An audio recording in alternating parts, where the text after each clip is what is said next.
জুলাই সনদ বাস্তবায়নের আদেশের খসড়া স্বাক্ষর অনুষ্ঠানের আগেই প্রকাশ করতে হবে।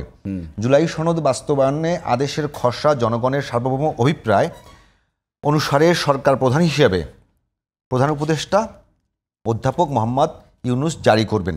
জুলাই সনদের বৈধতার উৎস হতে হবে জুলাই গণঅভ্যুত্থান। এই যেটুকু সময় হাতে আছে কালকের মধ্যে, এগুলো কি বাস্তবায়ন সম্ভব? আজ কতখানি আইনগত আমরা 7 মাস এই গত ফেব্রুয়ারি থেকে এ পর্যন্ত কতটুকু বাস্তবায়ন করলাম? আপনি এখান থেকেই তো আমি জাজমেন্ট নিতে পারি কালকে সকালে কি হবে। আপনি বুঝতেছেন কালকে সকালে কি হইতে পারে, কালকে সকালে কি হইতে পারে। আপনি এই সরকার যদি এখনো টিকে থাকে, আমি কিন্তু সরকারের পক্ষে বিপক্ষে বলছি না, একটা বললাম এনসিপির জন্য লাভ যে তার সার্ভাইভালটা টেনশন ফ্রি হয়, আর একটা শ্রেণীর লাভ আছে যারা সারা বাংলাদেশ থেকে পিআর সিস্টেমেও যদি যারা যে দলগুলা সারা বাংলাদেশ থেকে 20,000 ভোট পাবে না, তারাও কিন্তু বলে আমরা পিআর চাই না। অথচ পিআর যদি তার দেওয়া হয় সারা বাংলাদেশে তার ভোট 20,000 নাই, আবার যদি নন পিআরে থাকে সে তারও 20,000 ভোট সারা বাংলাদেশে নাই। তাহলে সে কেনই পিআর চায় না? সে পিআর চায় না যারা পিআর বিপক্ষে যে বড় দলটা, যারা পিআর না হইলে 2/3 মেজরিটি নিবে, তাদের দয়া দাক্ষিণের উপরে বসে রয়েছে যদি 10-12টা সিট 15 জনের ছাইরে দেয়। এই জন্য তারা পিআরের বিরোধিতা করে। পাশাপাশি নির্বাচন না হলে তাদের লাভ কি? প্রতিদিন সকালবেলা কি আরামসে যাচ্ছে, কোথায় যাচ্ছি? সংস্কার কমিশনে। কোথায় যাচ্ছে? ঐক্যমত্য commission. What is their role?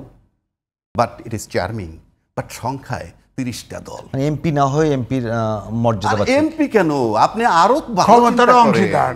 না আইন প্রণয়ন তো এমপি আইন নিয়ে কথা বলা। আইন নিয়ে তো আপনি শুনেন, এই যে এখন যে বর্তমান যে পরিস্থিতিটা রাজনৈতিক, আমি তর্কের খাতে ধরে নিলাম কালকে নির্বাচন হয়ে গেল ফেব্রুয়ারিতে। আপনি কি কল্পনা করতে পারেন যে ওই সংসদের পরিস্থিতিটা কি হবে? এই সমস্ত পরিস্থিতি সামাল দিতে হবে, আইনি ফ্রেমে আনতে হবে, গল্প আপনি মুখে যত, তাহলে কিরম জাতদের লোক ওখানে নেওয়া দরকার? ওখানে কাদেরকে নিবেন? এই সকল যাদের ভোটার নাই, কিচ্ছু নাই, আপনার মেধাবী লোক নিতে হবে, দল থেকে বেছে বেছে ভালো লোক নিতে হবে।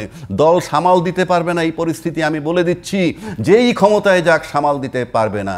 বাইরে থাকবে প্রশাসন, তারা পতিত সরকারের পক্ষে, আর তার বাইরে রাজনীতিবিদ কারা থাকবে? পিআর সিস্টেম ছাড়া গেলে আর একটা বড় অংশ থাকবে সংসদের বাইরে। শুরু হবে মাঠে আন্দোলন। Very difficult. সামনে খারাপ সিনারিও আসতেছে, এটা নিয়ে সবাই ভাবতে হবে, এবং দেশকে যদি ভালোবাসেন আপনাকে ভাবতে হবে। আর এরপরও যদি বলেন একেবারে এই সব কিচ্ছু নাই, নিরপেক্ষ নয় সরকার, কিছুই ঠিক নাই, সবই নষ্ট, তারপরে নির্বাচন চান, তার মানে শুধু আমার জন্য আমি চাই, রাষ্ট্র আমার কাছে। ধন্যবাদ। একদম শেষ মিনিটে আজিজ ভাই যদি কিছু বলতে চান। আমার বক্তব্য হচ্ছে যে দীর্ঘ 14 মাসে ইউনূস সরকারের মিসহ্যান্ডলিং এর কারণে এই জায়গা আসছে। এখন যে জায়গা আসছে এখানে নির্বাচন অনিশ্চিত। আমার পুরান কথাই বলবো, কারণ জুলাই সনদ নিয়ে ঐক্যমত হবে না। জুলাই সনদের যে কন্টেন্ট, এই কন্টেন্টের সাথেও একমত হবে না দেশ। সুতরাং এই জুলাই সনদ ভোটে দিলেও পাশ হবে না। সুতরাং এই জুলাই সনদ বাস্তবায়ন করা কঠিন, কারণ অভ্যুত্থানের শক্তিগুলো বিভক্ত হয়ে। সুতরাং ইলেকশন অনিশ্চিত। আমি মনে করব তাহলে রাজনীতিবিদরা যেখানে ছিল সেখানেই থাকতে হবে।